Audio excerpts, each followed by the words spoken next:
Hey, what's going on? Benji Kaiser today, talking about how to organize your graphic design business. So I find that a lot of designers, when they're trying to grow their businesses, they're trying to scale, one of the biggest things they overlook is the organization of their business. I can't tell you how many times I've sat down with designers who have no plan, no file structure, no project management system in place, no email automations or documents that people can auto-populate, and all of these things are holding them back from growing their business. And today I want to talk about how to organize your graphic design business for ultimate efficiency and scalability.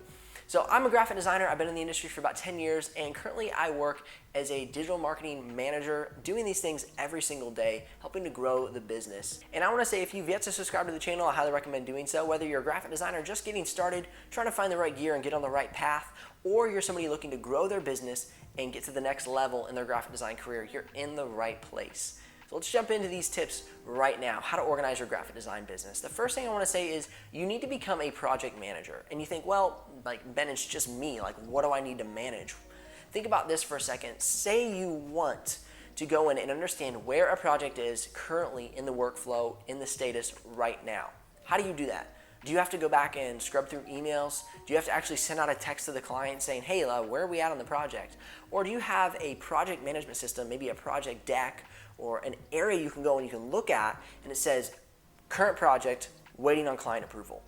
Current project B, waiting on my logo revisions. Current project C, needing more sources from the photographer.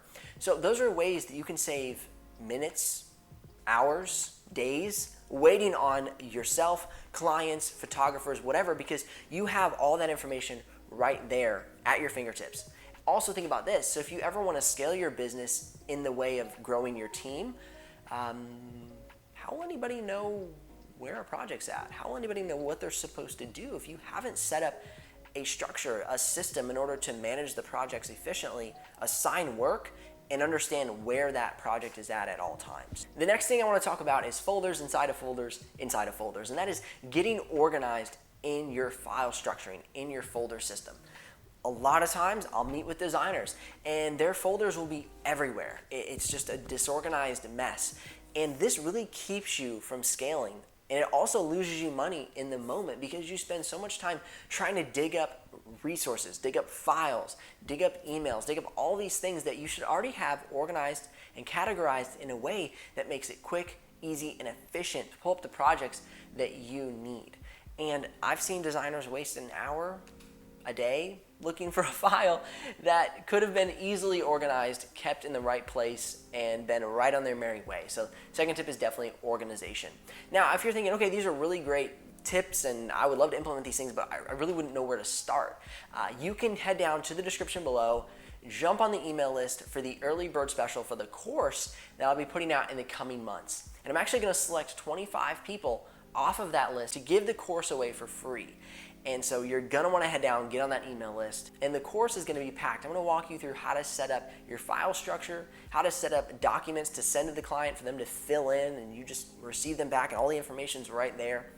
I'm gonna show you how to set up email automations, project management sheets, just all these things to really help you create an organized business and a scalable business. All right, the third tip I wanna talk about is automating your processes. So do you have a system to automate your proposal process? And what I mean by that is you send the client the proposed invoice, they quickly sign off on it, jet it back to you. Or do you have to send them some document that you create in InDesign, and then they have to print it out and they have to sign it, and then they have to scan it in or take a picture of it and send it back to you, and then where do you keep that document? You know, that's just way too much work. You need to have an automated process where you send them a link, they click it, they sign it, they send it back, you're done, you started the project. Remember, you don't want to put roadblocks in the way of a client signing on with you. You want to get them signed and started as quickly as possible. The next is, once you start that process, once they've signed, do you have a process to get all the information you need to start the project? Say you're a logo designer and you need to get the coloring they like, the style, the vision, the overall message they want to communicate with their brand. Do you have a sheet that you can send them that they literally can just fill in those details, send it back to you, done? Rather than sending 10, 15, 20 emails trying to get all the details that you need. So these are some ways that will really help you automate your process. There's going to be many ways more in the course. The fourth thing you really want to look at in organizing your business is in your proposal, you want to have a structure on how many revisions the client gets, how much communication is expected, how they will receive the final documents, the proofs, and what all those steps look like. You need to be sending that to the client right away so that they're organized on their end, knowing what to expect from you on your end.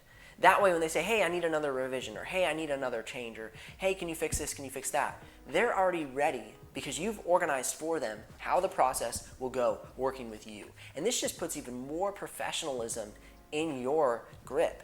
Then they'll see, wow, this person really knows what they're doing. They really thought out this process. And that's gonna be key for having them recommend you to somebody else. So I hope these tips have helped you today on how to organize your graphic design business. Again, jump down on that email list. You're gonna wanna get there. Early bird special coming out to you in the next few months. I think you guys are gonna really like the course. So thanks for tuning in. I'm Benji Kaiser of BenjiKaiser.com, and I'll see you here on the next episode.